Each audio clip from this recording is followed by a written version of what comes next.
I bought the record player for Capix in Tbilisi. And so I bought Cocteau Twins. There's this famous band, Cocteau Twins, the album called Treasure. She sings with non-language also. It's no words, it's just gibberish. And so, refugee, 24 years old boy with nothing, with no money, no food, no future, and a past that burned down the city, you know? And so that's what I was listening.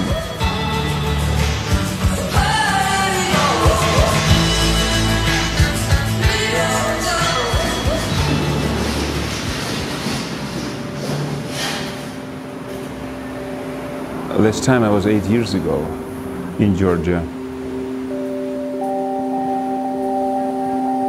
My relationship with Tbilisi, starting from very tragic events in the history of Georgia. It was very tragic events here, civil war. We came from Abkhazia, from Sokhumi, and Tbilisi was the refuge for me. It was this little harbor that took me in. And I think people of Tbilisi were very kind. It's a very kind place. They went through hardship, but I was accepted in this society right away. I enrolled myself in Arts Academy. I got a little one-room apartment in a little village called Tbilisi.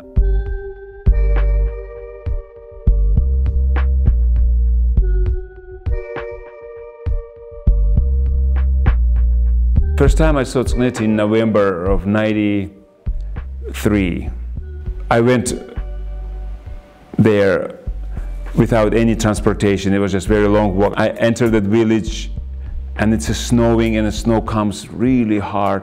And I saw a big black dog running in this snow, beautiful dog. And I found this image very beautiful. It reminds me of these photographs of the Kudelka, the famous Czech photographer. He has this black dog, it's a beautiful photo.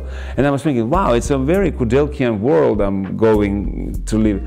And the apartment was really not prepared for winter. It was like open loggias and no glass, and well, I was happy to have it, so I immediately put some cellophane in it, and it was tremendously cold, and I had nothing. I just had one bag. I didn't even have a jacket because my jacket was stolen on the first day of arriving in Tbilisi.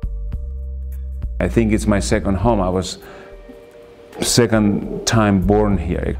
You are recreating a space to live. You're recreating your new friendships and new places.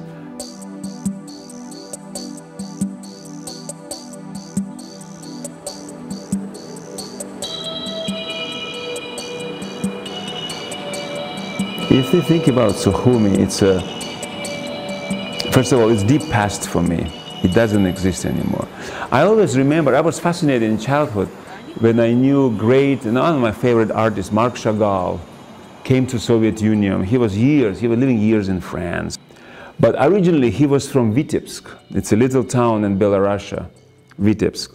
He came to Moscow. I think it was exhibition in Tretyakov Gallery, and all elite of Soviet Union art meeting this grand artist. And someone asked him, do you want to go to Vitebsk to see where you came from? Because Vitebsk is a major theme in his art. Vitebsk exists in art world because of Chagall. And he said, no, I don't want to go to Vitebsk. And he never went to there. The Vitebsk of my youth doesn't exist. Why are you going to go and see something that is no longer there? And now I understand absolutely that great Marc Chagall. I would never go to Sokhumi. I'm not interested in what's going on there now. It doesn't exist for me anymore. There is no my people there.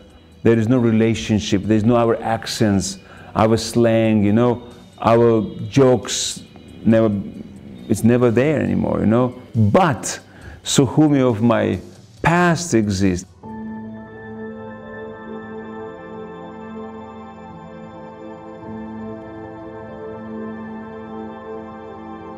Yeah, eniki-bеники, it's a child saying when you're just playing the games. It's eniki-bеники, chukadame, abel, fabel, dumane. It's international for all. It's kind of for all post-Soviet space. It has little variations. And because the book channels the past, I thought it would be great because it immediately turns everyone into the childhood.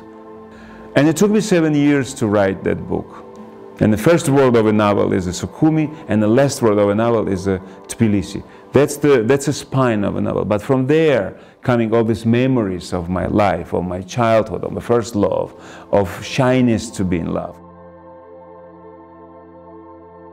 I found very interesting thing while I'm writing this book. When I'm writing, I become better when I am in real life. It becomes clear who am I, what I'm doing, what my past is. It's a really powerful transformation I went through. It's the truth. I become a calmer and better human, I think, when I start writing. It's weird. I never had that when I was visual artist. Oh, I used visual artist in the past. Oops, I'm still artist. I'm still artist.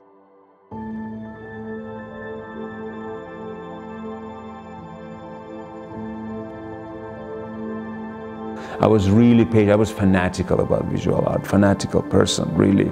And that fanaticism, that dedication, that passion is gone. And art become lighter and better, I think. It's a more pleasurable process to produce it. It become a game. I'm not dependent emotionally on it, you know. It's not only output I'm putting in this world, and the world will judge me by that, and that too should be perfect, and I'm not like that anymore. And it become calmer, it become happier, it become better.